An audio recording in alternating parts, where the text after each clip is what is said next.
өөрөө 2010 онд Монгол Улсын эмийн бүртгэл бүртгэгдсэн. Зайлшгүй шаардлагатай эмийн 7-8 дугаар жагсаалтанд бол аль алинд нь жортой гэж одоо орсон байгаа. Тэгэхээр энэ юм болвол жоргүй байж нэг хэсэг сурталчдаар жортой болж одоо даатгалд орох ийм асуудал гарсан. Азийн хөгжлийн банкны төслийн нэгжээс манай улсын эмийн үнийн бодлого тогтолцооны талаар өнөөгийн нөхцөл байдалд тайлан гаргаж манай эрүүл мэндийн яамд хүлээлгэж өгсөн. Энэ тайлан дотор юу гэсэн байсан бэ гэхээр эрүүл мэндийн даатгалаас хөнгөлөлтөй болгож байгаа энэ эмүүдийн энэ санхүүжилт, эмийн сонголт дээр энэ олон улсын болон дотоодын зөвлөх маань анализ хийж үзээд хангалттай үр дүн нь нотлогдоогүй 5 эмийн нэрийг дурдсан байсан. Ер нь төсвийнхаа нэлээд хувийг бараг 50% олгосон байна гэдэг. Одоо олгосон байна. Энэ эмийнхаа сонголт дээр та нар одоо маш их анхаарал хандуулах шаардлагатай байна гэдэг зөвлөмж өгсөн. Тэр дотор бол энэ Вифероны ла гэдэг энэ байсан. Тэгээд энэ Вифероны ла импортлдог компани нь тухайн үед эрүүл мэндийн даатгалаас хөнгөлөлтөй болгодог эмийн жагсаалтыг шинжлэх гэж байгаатай холбоотой жагсаалтад оруулахаар мэдээлэл манай эмийн хэлцэд өгч байсан.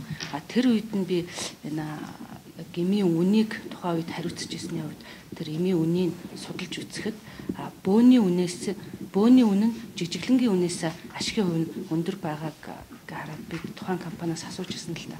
Нэгээр зарж борлуулж байгаа эмийн сангаас бөөнөр зарж борлуулж байгаа олон улсын жишгээр ер нь ашигын хувь нь бага байдаг, танах одоо өндөр байна гэдэг тийм асуудал тухайн үед тавьж ярьж ирсэн.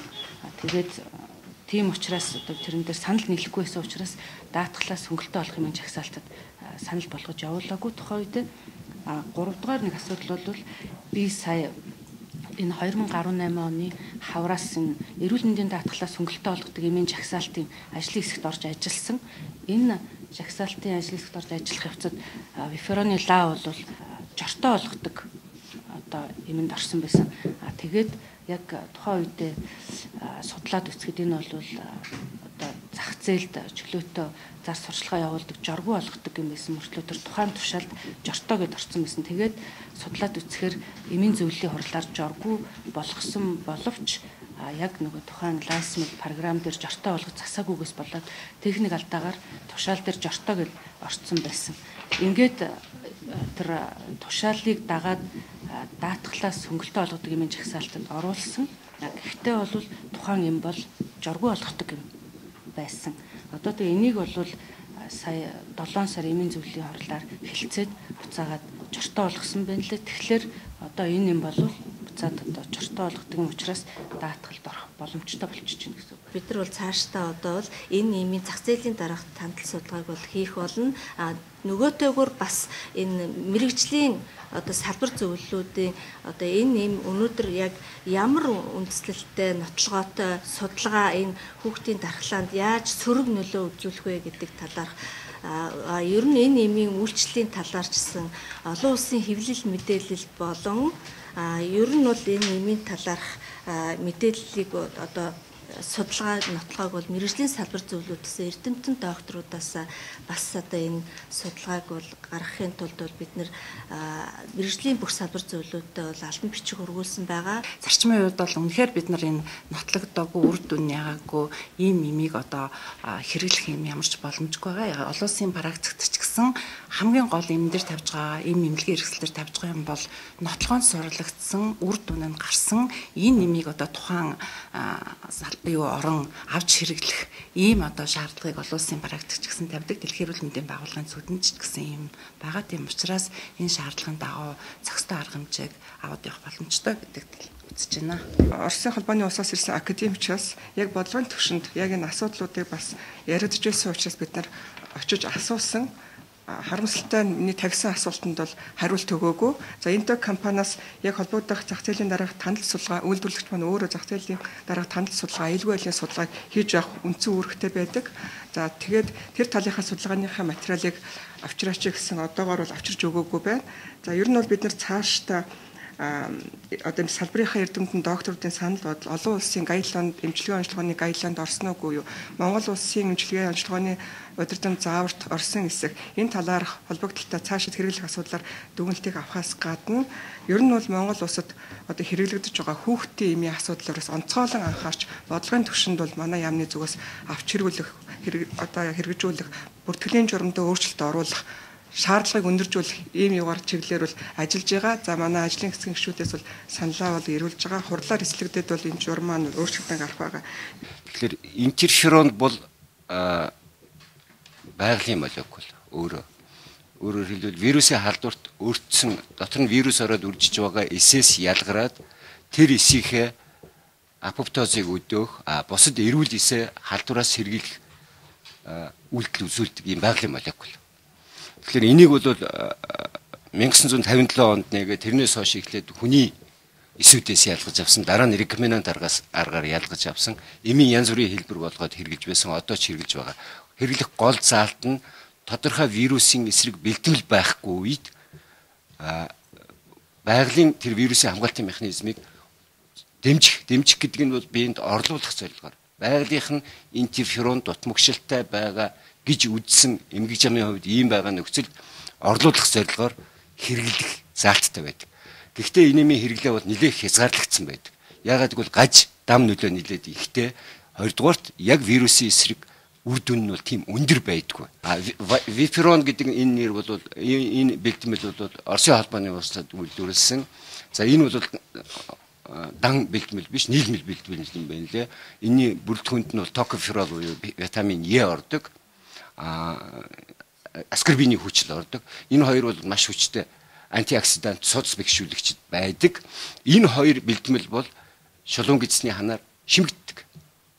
Харин интерферон бол нэлээд өндөр харьцангуй өндөр молекул жинтэй 19.5 килодальтон молекул жинтэй ийм уург гликопротеин да уург төс бэлтгэл. Тэгэхээр ийм өндөр молекул жинтэй бэлтгэлийг бол зүгээр фармакокинетикийн хувьд шулуун гидсээр шимэгддэггүй гэж үздэг. Тийм учраас энэ бэлтгэлийн яг интерферон гэдэг тэр идэвхтэй хэсэг нь шулуун гидсээр шимэгддэг хэсэг нь бол эргэлзээтэй асуудал. Эргэлзээт. Энийг бол бүр эцэслэн тогтоогоогүй гэж үзэж болно. Интерфероныг одоо энэ хэрэглээний гол хэрэглэгч болоод байгаа улирлын томоотой тэгээд тэр улирлын томоотой хүмүүсийн гол хэсэг нь бол бага насны хүүхдүүд байдаг. Тэгэхээр энийг бол хэрэглэхийг зөвлөдөг. Өөрөөр хэлбэл улирлын томуу хүүхэд улирлын томоор өвдөхэд бол интерферон болон бусад ямар нэгэн эмчилгээ хийхийг эрүүл хүүхдэд зөвлөдөг. За манай яг халдвартын практикт бол яг стандарт өдөржинд орсон ла бол яг интерферон 2B гэдгээрээ бол виферон ла орсон байдаг. Тэгвэл энэ удаан хугацаагаар биш, цөөхөн хоногудаар. За жишээлбэл товчгоо хэлэхэд Улаанбаатар өвчний үед бол 7-оос 2-7 хоног гэх мэтлэн. За тэгээд ер нь бол яг халдварт өвчний үед бол ордог өдөрдмжинд бол орцсон яг энэ нэршлэрээ орцсон бол бас нэлээд халдварууд байдаг. За жишээлбэл одоо энтеровирус халдвар гэдэг та бүхэн мэднэ те хүүхдийн гар хөл амны өвчин. Тэгээ энэ гар хөл амны өвчний үед яг энэ виферон лагаар нь бичигдсэн байгаа. Гэхдээ 1-2-7 хоног гэд. Энэ нөгөө бета дельта хүмүүсийн архаг халдвартай хүмүүсийн дунд нэг архаг халдвар гэдэг бол мэдээж нөгөө яг эрүүл хүн шиг мэдээж энэ халдвараа хамгаалж чадахгүй яг дархлаа маань ингээ явахгүй гэдэг утгаараа бид нар бас нэг хийх тохиолдлуудаас гарч исэн. Удирдамжинд бол энэ удаад бол яг оруулаагүй эрдэмтэн процессуд яагаад гэвэл олон улсын түвшинд судлагдаагүй юм байна гэдэг утгаар нь бас хийгдэхгүй юм заалттай байсан. Би өөрөө жоох нэг настай хүүхэдтэй ханиад хүрээд одоо эмнэлэгт очихлаар виферон авчиж байна. Гэхдээ яг би өөрөө эмч хүний тухайд одоо энэ үнхээр юу цай моноклоготой үнхээр хэрэгж болох юм уу үгүй юм уу гэж уншаад үзэхлээр юу байна вэ гэхээр American Pediatric Association-ийн гайдлайнаар алга байна. Европынх дээр алга байна. Family medicine-ийнх дээр алга байна. Оросын өөрийнх нь юуны одоо вируст халдварын үед хэрэглэх заавар гэдэг байна. Тэр заавар дээр бол нэгдүгээр шатны юм нь болохоор одоо бидний мэддгээр тамийн сүлгийн төрлийн 2 эмийг заасан байгаа.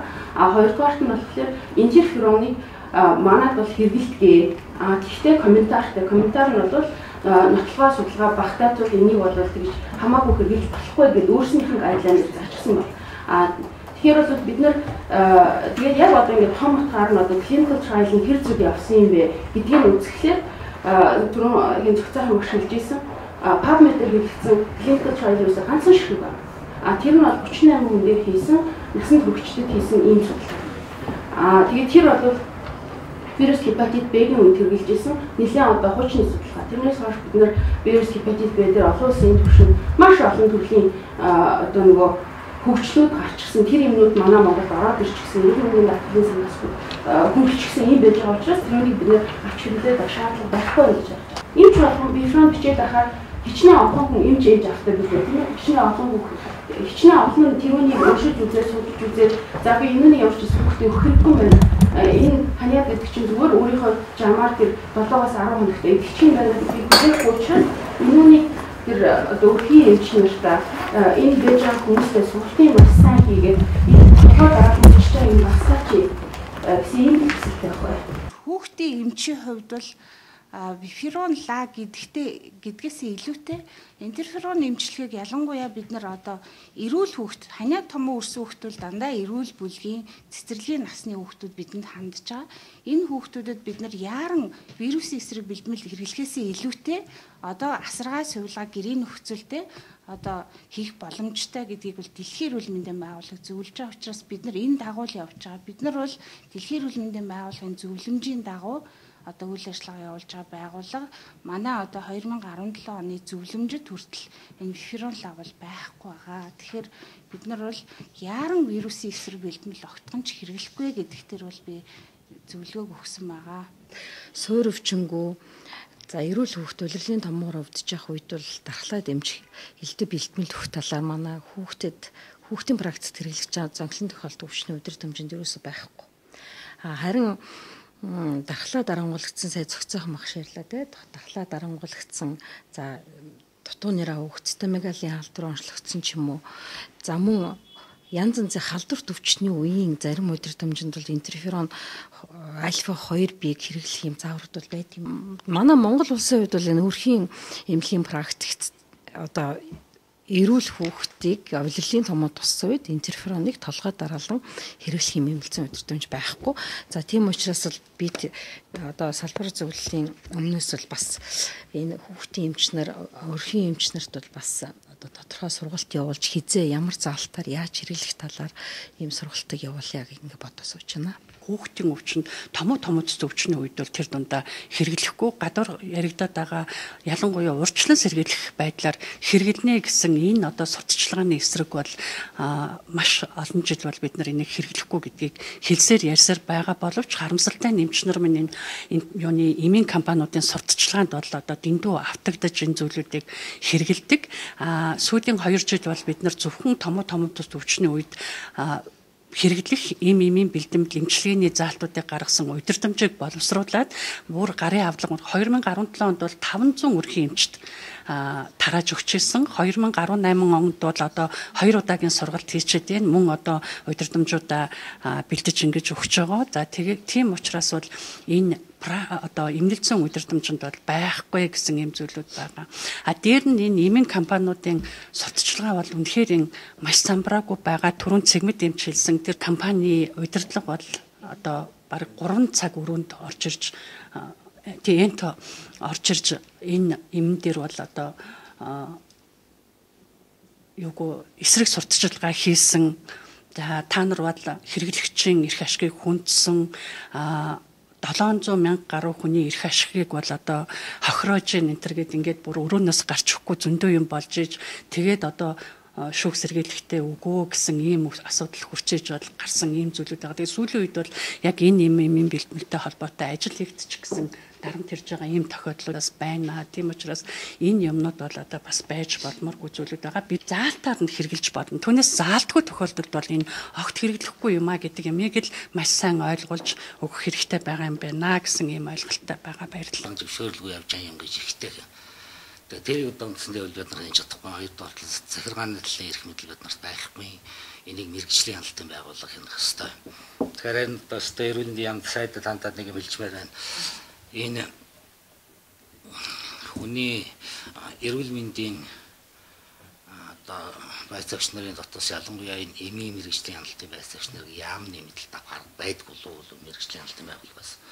Тэгэхгүй болохоор яаж юм гэхээр зэрэг бид нар чи энэ тэнд яваад нэг юм илрүүлмээр болдог.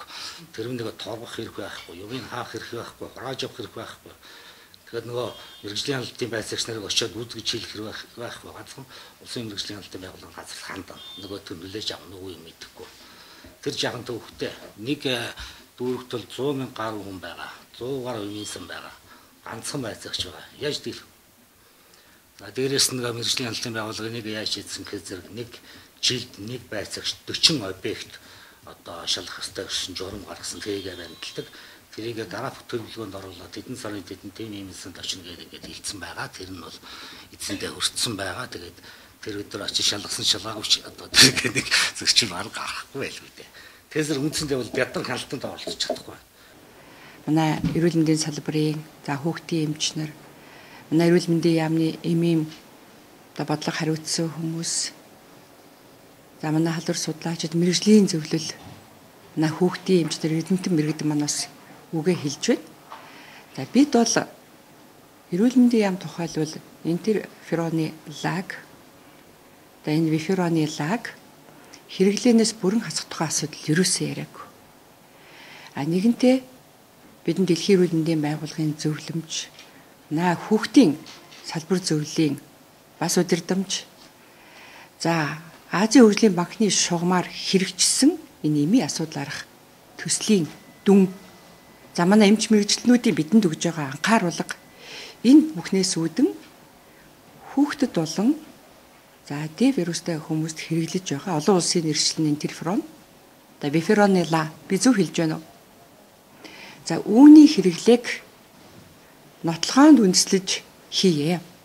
Энийг оруулж ирж байгаа компани, үйлдвэрлэгч компани бидэнд эмчилгээний үр дүнгийн талаар нотлохоо гаргаад өгөхөд бид одоо Монгол улсад хэрэглэхгүй гэдэг ийм асуудал огт байхгүй. Энийг бол бид нотлохоонд үндэслэж өвцөн зовцсон хүмүүстэй ийм тариагаар хангах ийм үүргийг хүлээж байгаа ийм салбар учраас асуудалд мэрэгжлийн төвшөнд хариуцлагатай хандъя гэдэг ийм л агуулга байгаа.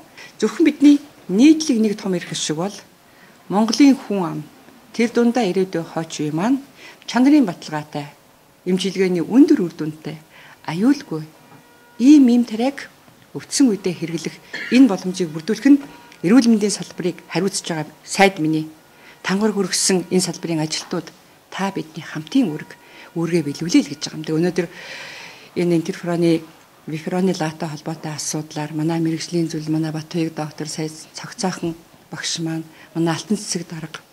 За энэ салбарт сэтгэлээ чилээж байдаг, энэ чиглэлийг судалдаг, мэддэг, үндсэндээ бүх мэрэгжлийн төлөөлөл оролцож үгээ хэлж, за энэ асуудлыг нотлогоонд суурлаад энэ мэрэгжлийн байгууллагуудын дүгнэлт гарсны дараа эрүүл мэндийн яам бодлогоо тодорхойлно гэдэг энэ зарчимдыг бид тохирлоо гэж ингэж ойлгож байна. Ингээд өнөөдөр хүрэлцэн ирж энэ чухал асуудлаар байр суурьаа илэрхийлж олон нийтэд зөв зөвтэй мэдээлэл өгөхөд өөрийнхөө мэдлэг боловсрол, өөрийнхөө мэрэгжлийнхаа чадвараа бидэнд одоо бас илэрхийлж энэ асуудлыг нэг тийш нь болгох санаа оноогоо оролдуулсан мэрэгжлийн хүмүүс та бүхэндээ би эрүүл мэндийн сайдын хувьд талархаж байгаагаа илэрхийлье.